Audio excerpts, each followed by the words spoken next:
tarde. Bem-vindos a mais um encontro do ciclo de palestras de educação inovadora. Nosso último encontro foi no dia 21 de maio com o Thiago Bevilacqua, que a gente discutiu o tema sobre metodologia STEAM. Para quem tiver interesse nesse último encontro, ele está disponível nos canais das redes Moderna, do YouTube, do Facebook da Moderna. E hoje a gente vai discutir sobre gestão democrática e para isso a gente convidou Valdenice Minatel. Muito obrigada por ter aceito o nosso convite.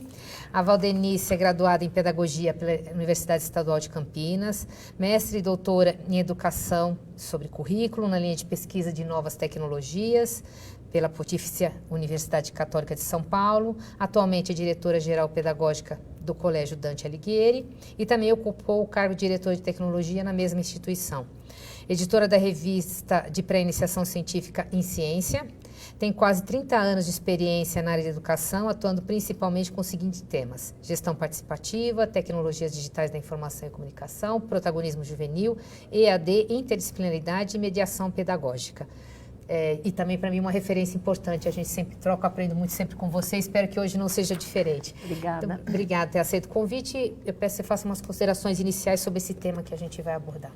Bom, boa tarde a todos e todas, é muito, assim, uma honra, um privilégio estar aqui com você, Solange, que também é uma referência para mim, e com vocês aí que pararam um tempinho de vocês, na agenda de vocês, para poder tá aqui conosco, ainda aqui virtualmente. Bom, a gestão democrática para mim, na verdade, ela me encontrou. Eu a encontrei, mas antes de eu encontrá-la, ela me encontrou.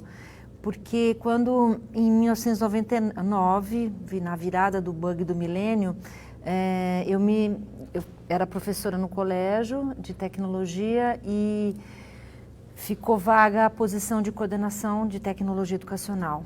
E na época o então diretor propôs que então nós fizéssemos uma eleição para que o novo coordenador fosse eleito pelos pares. Então foi algo bastante diferente para a época, inclusive, e eu fui eleita. Então eu começo a minha ação como coordenadora num espaço altamente democrático. Então não tinha como ser diferente, não construir uma gestão democrática a partir de uma ação tão democrática e participativa como foi a minha alavancagem para essa posição de coordenação. Depois da coordenação de tecnologia educacional, eu passei a coordenar o TI também. Então não só coordenei o TE, mas depois coordenei o TI. Eu brigava comigo mesma, ficou muito mais fácil. E depois, no ano passado, eu fui promovida a diretora de tecnologia em agosto e no final do ano recebi o convite para fazer a gestão pedagógica da escola. Mas quero dizer que, vocês que estão me vendo aí, vocês têm que enxergar aqui ao meu lado, fazer um exercício.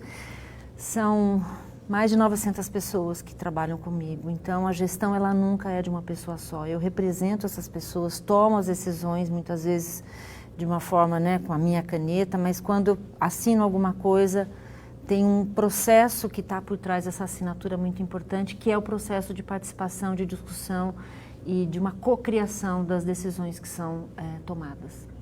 Se você fosse definir, conceituar gestão democrática, em poucas palavras, que não é uma coisa simples, mas como você faria? Que elementos principais tem nessa gestão? Eu gosto de algumas hashtags, assim, né? Eu acho que combina um pouquinho até com o meu background. Eu acho que é diálogo, escuta e cocriação. Eu gosto dessa palavra cocriação, porque criar parece que é algo que a gente faz. Você pode fazer sozinho ou no coletivo, né? Mas quando você faz de uma forma coletiva, dentro de uma intencionalidade muito clara, eu acho que fica muito mais interessante.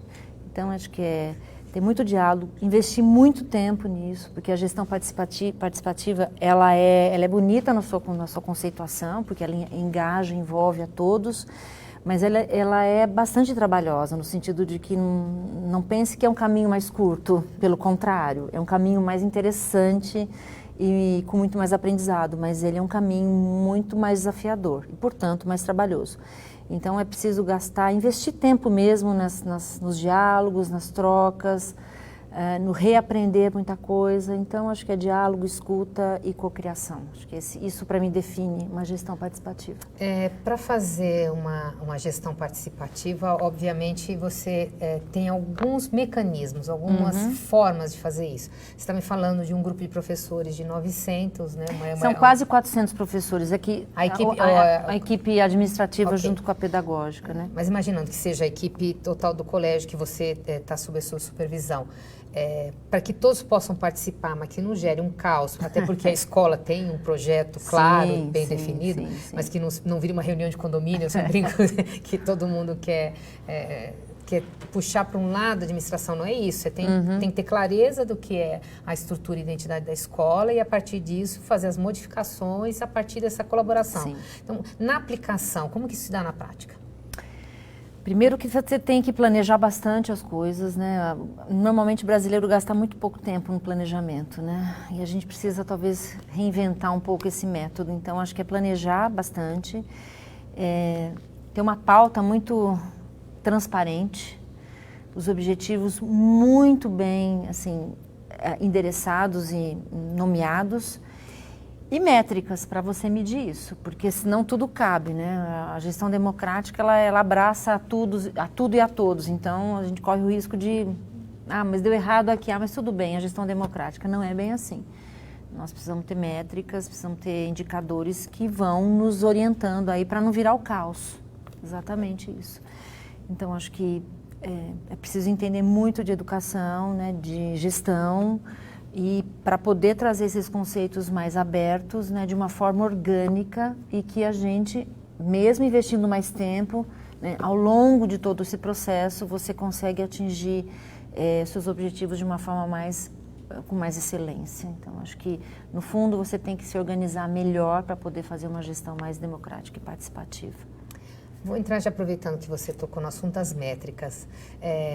Os dados e a competência analista do gestor e dos professores também se faz necessária, nem sempre estão presentes, nem na sua formação inicial e nem, por vezes, na formação continuada. Como você desenvolve essa questão de ter um olhar mais analista e utilizar os dados, as métricas, para fazer o planejamento e gestão? Bom, hoje nós temos as réguas externas, então aí hoje saíram os resultados do Enem, então, né, tá borbulhante, então isso é importante. Todo o projeto, então, as réguas externas, PISA, agora o PISA for Schools é algo que a gente também está olhando. E todas as réguas externas, elas têm que dialogar com a gestão. Mas se a escola se preocupar apenas com as réguas externas, a gente fica à mercê do que agora é a bola da vez. Então, é preciso construir as metas internas. E as metas internas, elas estão muito conectadas à missão, visão e valores da escola. E obviamente, ao projeto político-pedagógico. Então, não é uma ideia que a Valdenice colocou. Não pode ser uma gestão pessoalizada no sentido de que ela tem que ser importante para a escola e não para quem estiver sentada na cadeira da diretora. Então, nesse sentido, a gente precisa deixar cada vez mais claro o que é importante e no nosso currículo, no nosso projeto político-pedagógico, o que naquele momento nós vamos, assim, efetivamente entender que nós precisamos melhorar, avaliar e trazer como indicador e colocar na mesa, comemorarmos se nós fomos bem e discutirmos de uma forma muito profissional se a gente não atingir os objetivos. Então, nós temos lá no Dante as questões que a gente considera que são muito fundantes. Então, isso nos ajuda balizando aí com as réguas externas. Você disse que foi criada nessa cultura de gestão e a sua promoção, a carreira que você seguiu dentro do Dante, já veio nessa postura de gestão. Você já é inserida nesse contexto e trabalha dentro disso. Se você imaginar uma escola que não tem essa postura e que quer implantar essa gestão, que até então é muito mais centralizada, muito mais top-down e que entende que isso é um valor, que você daria de conselho para iniciar os primeiros passos para fazer a implantação dessa gestão mais democrática? Estamos imaginando uma escola zerada. Vamos lá. Então, olha, o mais importante é entender a cultura organizacional da escola. Porque cada escola é igual a família, é única. Não tem duas escolas iguais. Ainda há escolas públicas que fazem parte de uma grande rede, e mesmo as escolas particulares que têm as suas próprias redes, as confessionais, por exemplo, cada escola ela tem uma identidade própria, a sua idiosincrasia. Então, é muito importante entender essa cultura. Então, se você está chegando agora na escola, é melhor não identificar a tua gestão como isso ou aquilo. Reconheça o seu lugar, reconhece o teu espaço, reconhece as pessoas. Se interesse verdadeiramente pelas pessoas, pelo que elas fazem, como elas vêm fazendo, né? E aos poucos você vai trazendo os seus conceitos que podem, né, acho que seria interessante que fossem voltados para essa gestão democrática, mas que é um pouco até o que eu estou fazendo, sabe, Solange? Nesse primeiro ano de gestão, embora eu tenha 25 anos de escola, é outro papel. Eu estou recomeçando, é um outro espaço, são outras relações, são outras construções. Então, nesse ano, eu estou tateando muito, eu estou me anistiando muitas vezes, porque, obviamente, a gente se cobra em muitas coisas, mas eu estou tentando fazer algo assim, porque agora eu tenho que ter um outro olhar para a escola, um olhar diferente de quando eu estava na posição de diretora de tecnologia há 20 e poucos anos. Olha, mas eu conheço bastante a escola, conheço muitas, mas é um outro olhar que eu tenho que ter. Então, a gente tem que ir devagar porque a gente tem pressa. Então, vá devagar, reconheça onde tem os pontos de tensão, onde tem as janelas de oportunidade, vai mapeando para depois você, em conjunto, construir o teu processo de gestão.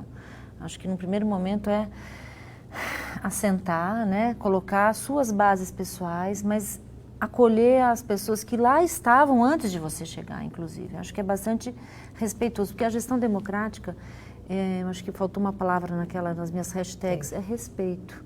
Respeito a uma cultura que já está colocada lá, porque ela te trouxe para aquele lugar, inclusive, né? Tem uma história antes de você e você vai ajudar a construir essa história a partir desse momento. Então, acho que esse respeito nesse movimento da instituição que você faz parte e que numa relação dialética você vai modificar, mas você vai ser modificada pela escola também.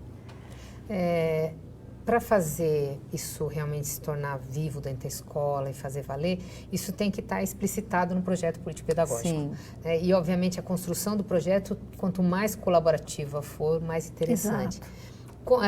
Acho que tem um elemento importante quando você fala da escuta, é trazer representatividade, né? Como que você consegue escutar toda a comunidade, contemplar toda a comunidade e transformar isso num documento que represente o todo e também a identidade da escola. Funciona para a gente lá com os comitês. A gente tem comitês de alunos que parece até que eu estou falando só dos professores, da parte administrativa, mas os alunos, eles são parte dessa gestão democrática. Da comunidade. Com certeza. Os pais. Então, desde 2012 nós temos os comitês de alunos. Então, isso toda semana eles participam de forma ativa, pensando a escola, especialmente a parte de currículo, a parte de tecnologia. Os pais, eu tenho reuniões quinzenais com a comissão de pais, para justamente a gente garantir esse diálogo, porque muitas vezes eu acho que eu penso alguma coisa, discuto com a equipe, e quando a gente apresenta ou para os alunos ou para os pais, alguém faz algo que é mágico, faz uma pergunta que a gente não tinha se dado conta, e isso faz com que a gente pare e reveja a ação e melhore. Então, acho que essa participação de a comunidade é muito importante. Por exemplo, tem um outro comitê, a gente tem um comitê de sustentabilidade que participam desde do ambulatório, enfim, o pessoal do almoxerifado. Então, também é importante que nesse momento a gestão democrática pedagógica, ela faça parte, porque ela vai escutar coisas que normalmente, né, saem daquele pedagogês diário. E é importante, porque isso faz parte do currículo também.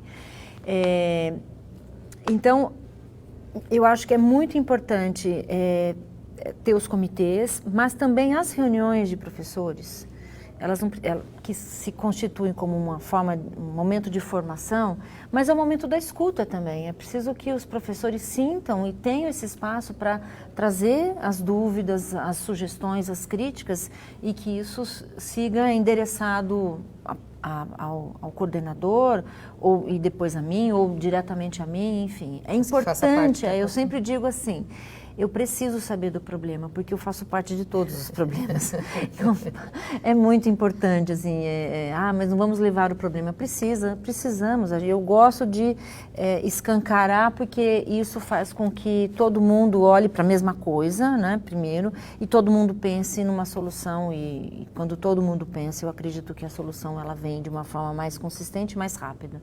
Sem dúvida nenhuma. Os canais de escuta, eles têm que estar, mesmo que eu não tenha os comitês, é preciso que os professores, os coordenadores, os orientadores, eles sintam a vontade para trazer as suas demandas. Eu acho que isso é muito importante. O canal aberto para a comunicação. Eu costumo dizer assim, eu não gosto de sujeito indeterminado. Falaram, eu falei, olha, não, por favor, isso não tem problema, fulano falou. Eu trabalhei muito na tecnologia acho que é próprio da tecnologia, com feedback. Né? Acho que aprender, receber e dar feedback é uma arte. E a tecnologia, porque quando você vai compilando um programa, você vai recebendo o tempo todo feedback, né? Tá errado, não tá? Então, eu aprendi muito e eu tento trazer um pouco agora isso. Não tem problema, só não fala assim, olha, estão dizendo que... Porque às vezes no universo que nós temos 4.700 alunos, estão dizendo, são 2 alunos estão dizendo, são 2 pais. Vamos falar então com esses pais, chamar... Tem isso, né? Exatamente, e é importante, nem que seja um, mas... Se é um, a não gente traduz trata o de um todo, jeito, né? E se são 1.000, é um outro tipo de abordagem que você tem que ter. Então, é mais ou menos isso. Até porque você não pode fazer gestão para um, né? Você faz gestão é um coletivo. Sempre um coletivo. Você não desconsidera a parte, absolutamente. Mas você faz a gestão para o coletivo. Para o coletivo, tem a dúvida né? disso. Exatamente. Vamos entrar na Base Nacional Comum Vamos Curricular. lá. Ela traz nos seus documentos uma questão importante sobre a participação dos professores e da importância da conversa, não só na termos da gestão, na verdade a base até fala de toda a comunidade, a participação de toda a comunidade dentro desse movimento de implantação da base, tanto de socialização quanto... Mas tem uma parte importante que eu gostaria de ressaltar, que como nunca antes em qualquer um documento, há uma necessidade dos professores estarem se organizando, tanto para discutir as competências de área, que não são mais só de então das ciências da natureza, que vai conversar com ciências, que vai conversar com física e química, dos itinerários formativos, a organização do ensino médio que está prevista, há uma necessidade, e também das competências gerais, que são para todos os componentes curriculares e para todos os segmentos da escola. Então, imagino que a gestão da escola tem que ter um papel decisivo para que isso aconteça, certo?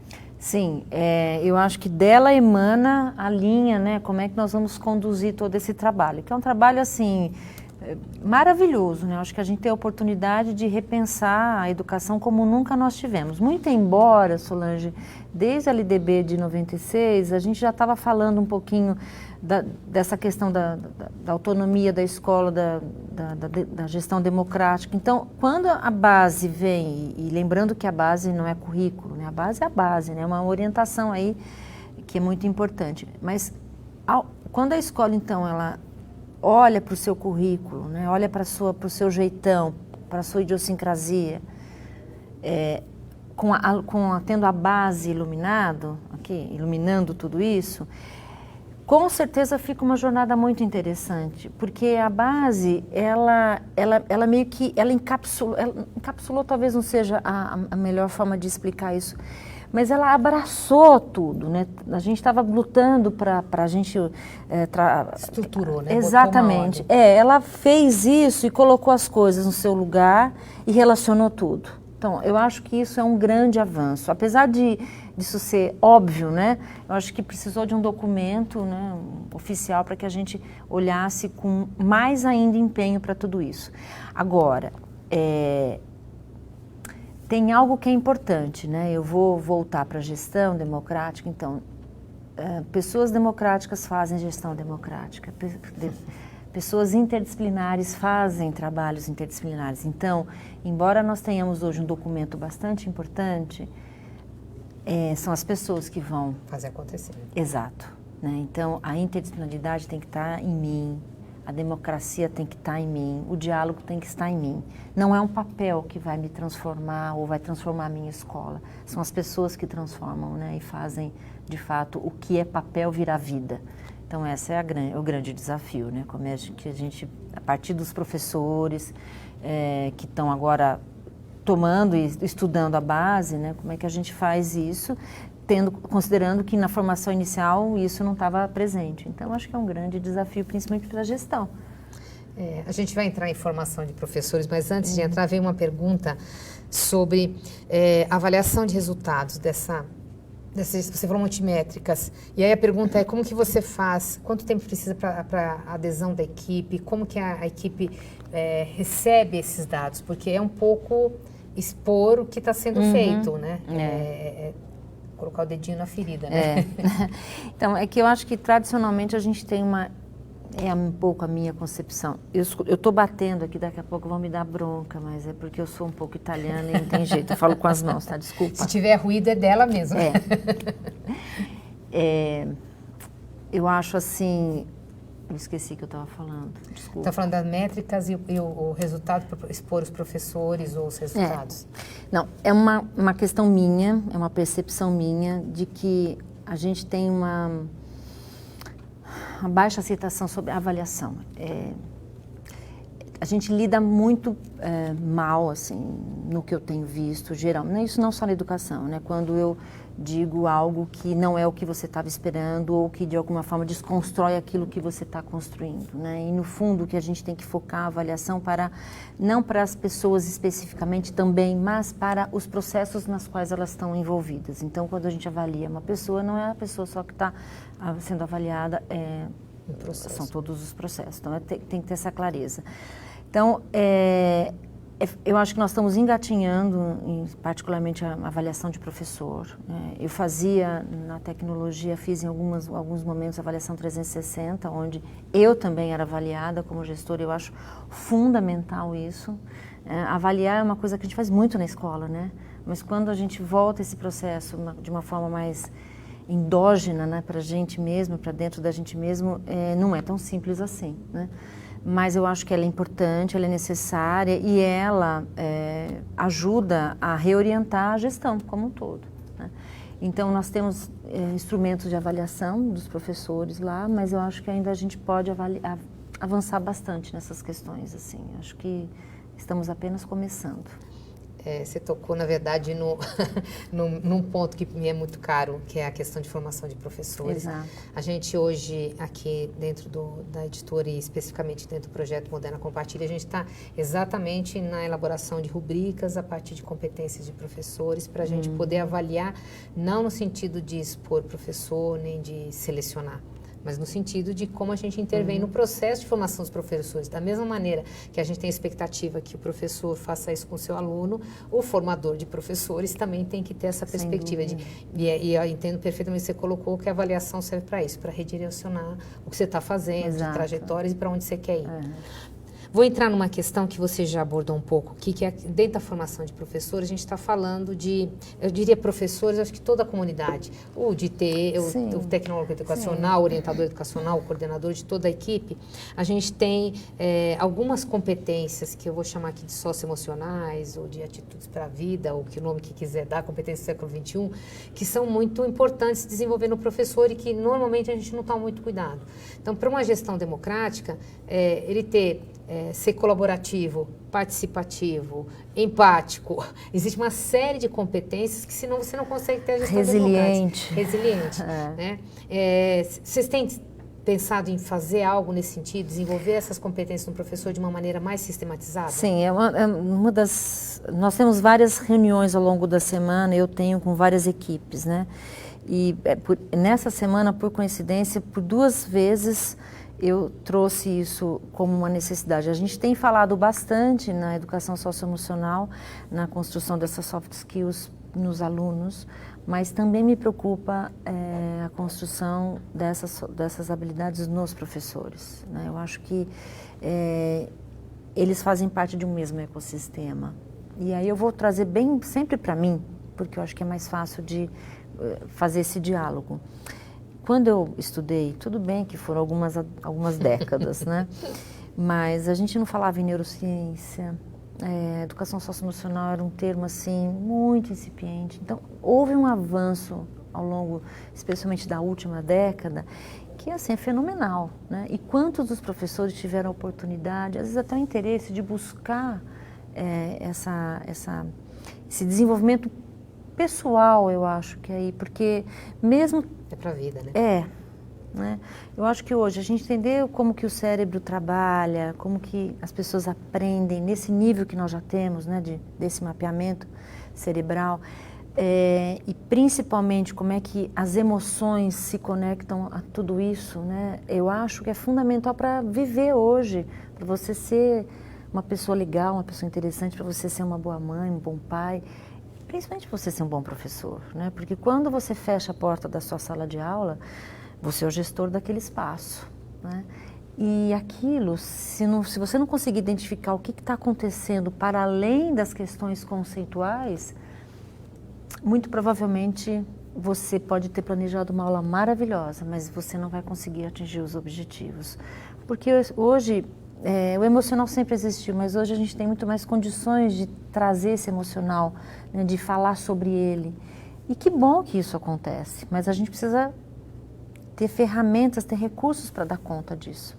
Então hoje, para que você possa ser um bom gestor de uma sala de aula, né, que vai além de ser um professor, né, onde ele está identificando aquele aluno que não está tão bem, aquele aluno que está mais isolado, se ele não cuidar disso, provavelmente... Até o de alta performance até que tem... Exato. Como é que você traz para a mesma página, né, ou leva todo mundo para um lugar que, de fato, onde a magia da aprendizagem pode acontecer? Porque é mágico, né? Aprender é uma coisa dos deuses. Então, acho que hoje... Estamos entre educadores, está todo mundo concordando. Eu acho que é um privilégio a gente poder ver, desde a alfabetização, desde as primeiras garatujas até quando esse aluno, né, vai para a vida e vai escolher uma carreira. Então, eu acho que não dá... Eu acho que o professor hoje, ele tem essa... E me preocupa porque tanta demanda sobre o professor, né? Ele tem que ser muito competente na área dele, tecnicamente competente, ele tem que entender essas questões na neurociência, ele tem que entender as questões do socioemocional. Então, a escola precisa apoiá-lo. Eu acho que é importante também, não é fácil. Continuando nesse tema, como que a gente organiza uma formação, planeja uma estrutura, uma formação de professores de uma maneira mais democrática?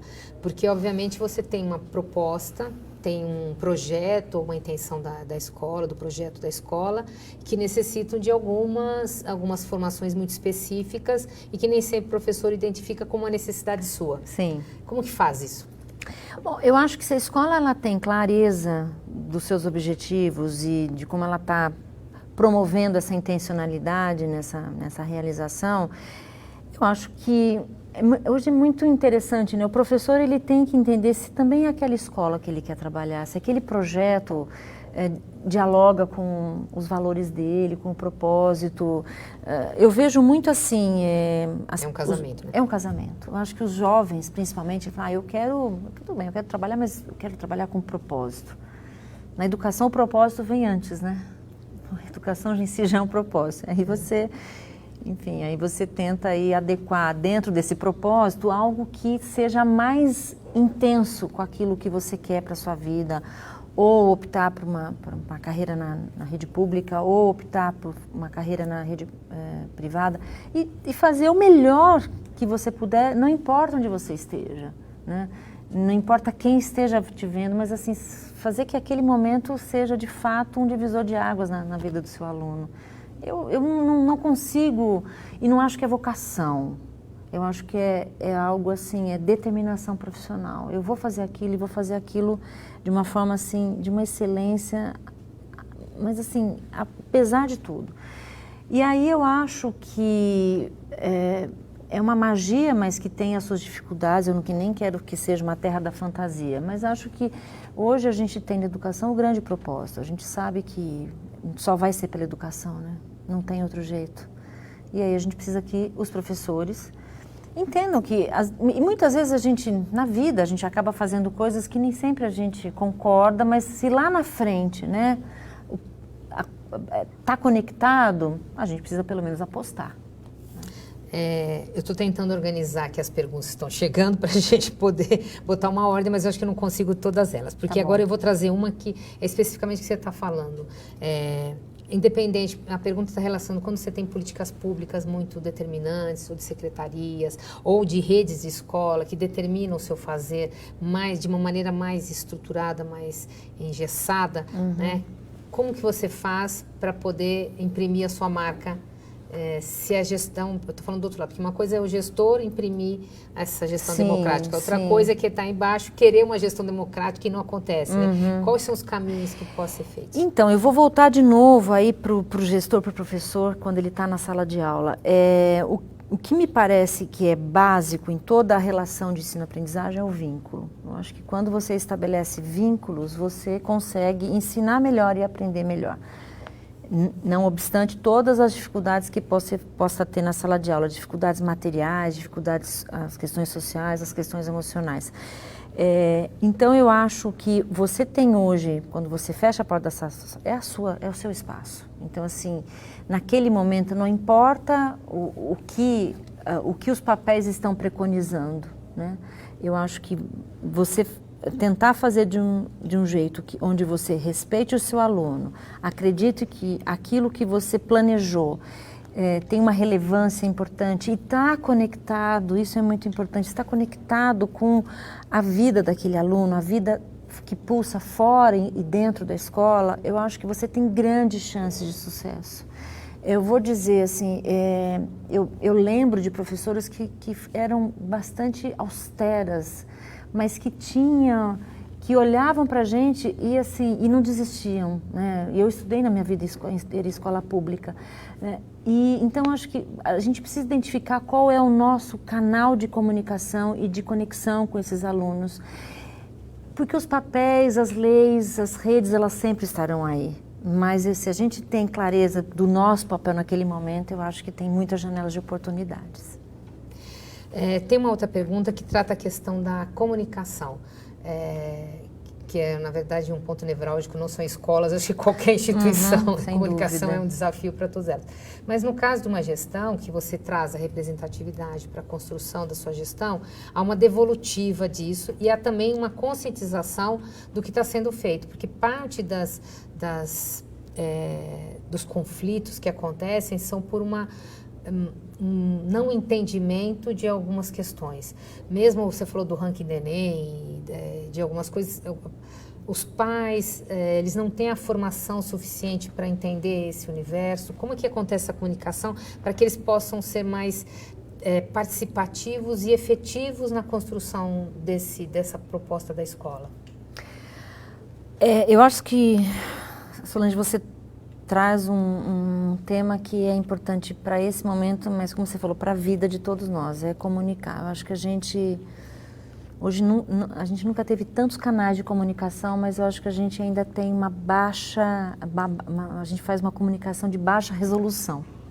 O que significa isso? A gente considera que o outro lado ou já sabe, ou que é de senso comum, e nem sempre isso está explicitado. Então, eu digo que informação, ela é poder, né? Informação em si, ela é poder. Então, se a gente fala tanto em empoderamento, a gente precisa dar essa informação para empoderar a todos. E nesse empoderamento, né, que eles possam fazer as boas perguntas para a gente melhorar os nossos argumentos. Então, hoje mesmo a gente estava avaliando uma publicação que a gente tinha feito no Home Dante, né? Porque ligou uma mãe e falou assim, olha, eu não estou enxergando o que vocês estão dizendo que está publicado. Não, mas está publicado. E quando a gente foi ver, a mãe tinha razão, né? Não estava publicado, mas estava publicado de um jeito. Sabe aquele quando você faz o documento várias vezes? Tá claro. E quando você publica, lógico que... Mas a outra pessoa que não acompanhou o teu movimento intelectual e mental para construir aquilo, não faz sentido. Então, eu acho que o que a gente tem feito, assim, por exemplo, quando a gente faz vai fazer um comunicado, pede para uma outra pessoa ler. Tá claro isso para você? Porque como você fica trabalhando naquilo, às vezes dias, aquilo... Primeiro que você já se antecipa na leitura, né? Porque você já sabe quase aquilo decor. Segundo, como você está vivendo muito aquele processo, a coisa está quase implícita naquilo que você está. Você não falou, mas como você está vivendo aquilo, está implícito. E aí a empatia, né? Como é que o outro vai ler isso? A gente precisa exercitar. Então, tem que ser uma comunicação bilateral. E às vezes a gente faz uma comunicação só unilateral e a gente precisa exercitar isso. É pensar como é que o outro que vai ler isso, vai interpretar, que perguntas ele vai fazer, esse outro sujeito. A gente precisa exercitar isso. E como é que a gente exercita? Dialogando. Mas não é um diálogo onde eu só falo e eu finjo que eu estou escutando você. Né? É verdadeiro. É uma escuta autêntica, genuína. E aí, assim, é tempo. Ninguém dialoga, né, em nanosegundos. A gente tem que ter um tempo, uma disponibilidade para ouvir. Às vezes a gente pensa, mas vai falar de novo isso? Não, mas às vezes é importante. Né? E eu acho que é isso que a gente tem que... Essa abertura, essa disponibilidade ao diálogo, ela é impactante nas nossas vidas e vale para tudo. Né? Vale para a escola, vale para as relações interpessoais, para a relação pessoal. É eu me escutar, vou ouvir agora o que eu estou querendo dizer com tudo isso. E nas relações familiares, né, principalmente. Né? Acho que é importante. Recentemente eu escutei da importância de formar a comunidade, os pais, politicamente. Não político-partidário, mas politicamente. Porque a gente tem essa carência e você precisa trazer essa discussão. Então, às vezes, fica muito preocupado na organização da lancheira, na nutrição, na entrada, na saída, como estudar e não se preocupa com a formação dessas famílias politicamente. E acho que passa um pouquinho do que você está falando. Uhum. Tem uma questão aqui que aborda a questão da morosidade. Você, no começo, abordou isso, discutindo com a gente o que não é fácil, demanda tempo. Mas queria que você aprofundasse um pouquinho assim, demanda tempo, mas que benefício você tem com isso? Porque você ganha tempo depois, né? Não no processo, mas depois. Eu acho que o maior benefício é o engajamento, é aquilo fazer sentido e quando as pessoas estão engajadas, porque elas têm o tempo para perceber o que está acontecendo, elas se sentem parte daquele movimento, você tem mais pessoas trabalhando junto com você, né? Ainda que indiretamente. Então, a primeira impressão é de que, mas vai demorar muito, quantas reuniões nós vamos precisar fazer? Mas você tem a caneta, decida aí. Não, é porque eu posso, eu não devo fazer. Né? Eu acho que quando você tem o poder da caneta, você tem que usar com mais parcimônia e com mais respeito essa caneta. Então é importante sim discutir, recolocar as questões sob outro aspecto, documentar muito, é muito importante, porque a gente fala, né? Mas a gente escreve pouco e registra muito pouco. Até para comunicar bem, você precisa ter esse arquivado. Então, assim, a gente tem feito todas as reuniões com uma pauta, né? E a gente compartilha para que depois não haja também, eu não entendi direito, não achava que era assim, não, tá lá. Então, todo mundo meio que nesse coletivo, né? Eles compartilham que, se alguém não concordar, tem um momento, fala, não foi bem isso que a gente disse. Então, acho que é alguma coisa muito transparente, documentada e compartilhada. Acho que Apareceu uma pergunta aqui, em um contexto de gestão democrática, que critérios são definidos e utilizados para eleger um líder? Você até falou que você emergeu de um contexto democrático, né? Mas como é que surge um líder naturalmente ou como... às vezes você recebe de fora, na verdade, nem sempre numa escola você tem que sair do próprio grupo. Mas como que emerge um líder nesse contexto democrático? Olha, eu vou falar assim, a despeito de todas as teorias de administração, eu acho que um líder, primeiro, ele é apaixonado pelo que ele faz. Porque ele vai trabalhar mais, o líder está mais preocupado, ele não vai se incomodar se no fim de semana ele tiver que pensar sobre aquilo. Aquilo vai estar tão nele, né, parte dele, que ele está assim, feliz por estar desenvolvendo aquilo junto com a equipe. Então, acho que é uma pessoa que é apaixonada, que fala do trabalho com alegria. Eu acho que isso é um feeling, é uma questão que eu observo, assim, né? Que não é... Não dá, né? Não estou falando de educação, tá? As pessoas vibrantes com aquilo que fazem, elas transbordam e elas... Arrastam multidões, né? Exato, exato. E uma outra questão que eu acho que falar em arrastar, né? Mais do que você ter um bom discurso, é você ser um bom exemplo, porque as palavras movem, mas os exemplos arrastam. E eu acho que o bom líder, ele tem que ter uma escuta genuína, né? E ele tem que ser assim, ele pode se ausentar e a escola vai continuar, porque ele é quase que como um oxigênio. Uhum.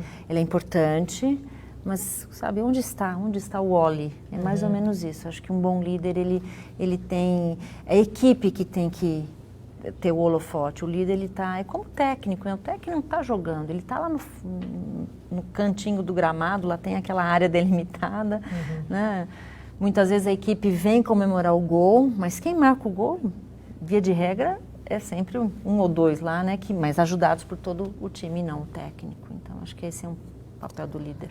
A professora Juliane Oliveira, ela está perguntando de ferramentas, além dos comitês, que outras ferramentas, estratégias você utiliza para ajudar na gestão democrática da escola? Bom, eu particularmente estou num processo muito interno de eleger os indicadores da minha gestão, né? Então, o que eu fiz? Apesar de ter esse tempo aí no colégio, eu estou tentando me despir um pouquinho daquilo que eu construí enquanto tecnologia e olhar agora, resgatar o meu diploma lá de pedagoga e olhar, a partir dos outros cursos que eu fiz também, alguns elementos, alguns indicadores que, nesse momento, podem nos ajudar. Não tem não tem uma solução mágica, tá, Juliane? É muito tempo investido nas pessoas nesse momento para entender onde elas podem te ajudar mais e como elas podem fazer isso.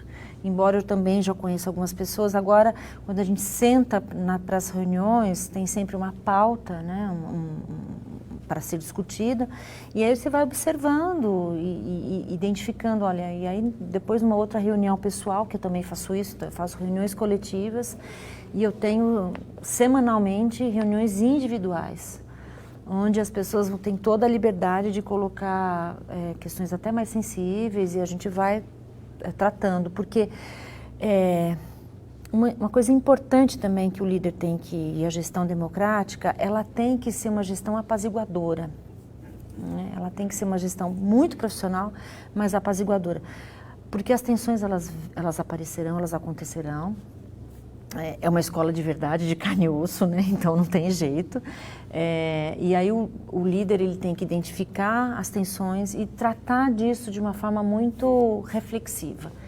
Não é, então deixa que depois passa, não dá para a gente desprezar as situações que acontecem. Aí você tem canais de comunicação, reuniões Sim, individuais? Então são as reuniões, além desses comitês, que são grupos maiores, tem reuniões com grupos menores e tem reuniões individuais. Então, imagine quantas horas eu tenho assim, de reuniões a semana, né? Então é uma agenda já fixa, então toda semana, ou quinzenais ou semanais, as pessoas sabem que tem aquele encontro comigo. E às vezes em alguns grupos eu chamo algumas pessoas de outros departamentos da escola também para conversar, para a gente ampliar esse diálogo. Tem uma pergunta bem direta. É possível para qualquer instituição a gestão democrática? Ai, que pergunta difícil. Eu imaginei. Até porque pode ter alguma que não tem interesse em ter gestão democrática. Né? Ela não é como eu disse, ela é muito desafiadora, né? E acho assim, eu tenho o privilégio de ter a direção executiva da escola, ela é feita por ex-alunos. Então, é um cenário que favorece muito esse tipo de engajamento, porque são pessoas que já foram alunos daquela instituição e agora voltam para lá com aquela sensação assim, poxa, eu preciso devolver aquilo que a escola me deu. Então, é um sentimento maravilhoso. Então, você ter uma diretoria executiva que tem isso já de pertencimento. É maravilhoso. Por outro lado, há uma confiança muito grande, né, em relação ao que eu posso, aos meus entregáveis, né? Eu acho que e uma responsabilidade enorme. Então, assim, o que eu quero dizer, no fundo, é que desafiador, é maravilhoso, mas ela é muito mais onerosa em termos pessoais, isso que eu quero dizer. Porque quando eu deixo as coisas saírem do meu controle propositadamente, eu não posso virar as costas, né? É como o filho. Olha, vai lá, atravessa a rua que eu vou ficar vendo. Você vai atravessar sozinho, mas eu estou aqui, porque qualquer coisa eu me atiro na frente do carro porque é a minha responsabilidade. Veja, algumas coisas estão se descentralizando, mas a minha responsabilidade, ela permanece. Claro. Né? Então, nesse aspecto, há que também tem que ser feito um pacto aí com a mantenedora, porque erros vão acontecer, né? Eu sou humana, dialogo com os humanos, então, e é preciso ter esse entendimento e esse momento assim de acolhimento. Inclusive, muitas vezes eu falo, olha, preciso agora de um olhar na mantenedora, cheguei até esse ponto. E isso não tem problema nenhum, né? Isso não significa incompetência, porque às vezes a gestão democrática, ela pode, aquela é fraquinha, então ela está compartilhando. Pelo contrário, né? Acho que quando você abre esses canais, assim, primeiro que você vai aprender muito mais, e segundo que você vai ter que estar, você tem que estar, com os seus pés têm que estar muito bem fincados, porque os desafios serão maiores, com certeza. Então depende, é possível, só que não, depende muito de quem está fazendo, quem é a mantenedora, eu acho. Além da responsabilidade, você tem um compromisso de ter uma formação muito mais consistente para poder estar liderando esse grupo, porque ninguém quer ser liderado quando o teto é baixo, né? Você não quer, é super incômodo você ter um chefe, você ter um gestor, você ter qualquer pessoa que te achate, que você perceba que não está te ajudando a crescer, a ser desafiado, né? Então, isso é importante. Tem algumas perguntas, uma muito específica, ela está perguntando sobre se você tem alguma referência bibliográfica de leitura, alguma sugestão de alguns teóricos ou textos ou vídeos, o que quiser para poder se aprofundar. Então, eu vou fazer uma propaganda pessoal aqui. Faça. Então, o meu doutorado, eu trabalhei um pouco com a gestão voltado para a cultura organizacional. Então, lá no doutorado eu fiz uma descrição, falo bastante de gestão participativa, porque eu fiz o doutorado olhando um pouquinho sobre essa introdução dos dispositivos móveis e como é que a escola lidou com tudo isso. Então, eu tenho um capítulo sobre gestão e eu recomendo, e depois eu posso deixar o nome da tese, Senta que lá vem a história, foi uma narrativa que eu fiz. Então lá tem um capítulo dedicado a essa gestão, né, e como é que tudo isso possibilitou a gente também trabalhar com tecnologia. Não dando spoiler da sua tese, mas podia contar um pouquinho, porque eu até acompanhei parte disso, e você foi um pouco desbravadora de sertão, né, da mata, de caminhar para a inserção de tecnologia numa escola que tem quantos anos? 108. 108 anos, que tem uma estrutura consolidada. Então, como que é você quebrar paradigmas dentro de uma escola que tem uma estrutura que deu certo, que está funcionando, né? Então, eu acho que a primeira coisa é respeitar a história que estava antes de você. Eu acho que se a gente não olhar para isso, nós faremos pequenas mudanças, não grandes revoluções, porque senão você desestrutura, né? Todas as instituições seculares, elas são transatlânticos, né? Então a gente tem que ter muita cautela ao propor mudança e inovação, porque não é tão simples. Não, mesmo quando as empresas, enfim, as escolas são novas, são mais contemporâneas, não é simples porque, adivinhe, envolve pessoas, né? E é sempre, acho que o X da questão, né? People. Então, em 2011, quando a gente começa a ter os tablets na escola, eu começo a perceber que se a escola não tiver a sua própria narrativa, os alunos terão essa narrativa, e é justo. Mas e aí, a escola como um elemento fundante para fazer essa educação tecnológica, vai olhar para isso e não vai ter uma proposta?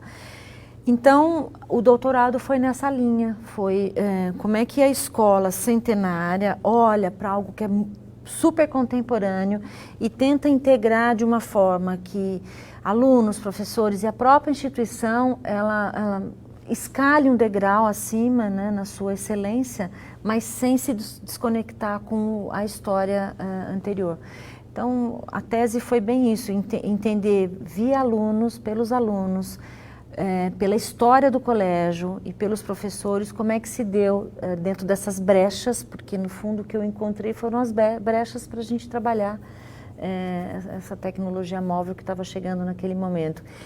E o que mais, assim, hoje se eu tivesse que resumir a minha tese, foi um pouco desse estudo da gestão compartilhada que nós fazíamos na tecnologia, mas principalmente o comitê de tecnologia que começa em 2012. Então, por conta desse estudo e continua até hoje, que para mim é é um marco assim de democracia, né? Acho que não é um grêmio, porque o grêmio ele tem uma hierarquia, né? Tem um diretor, o presidente, tal.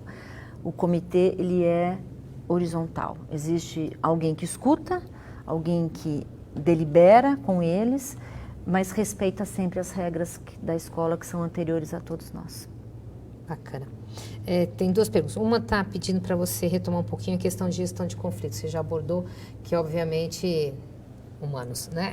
Pessoas, a gente tem conflitos, né?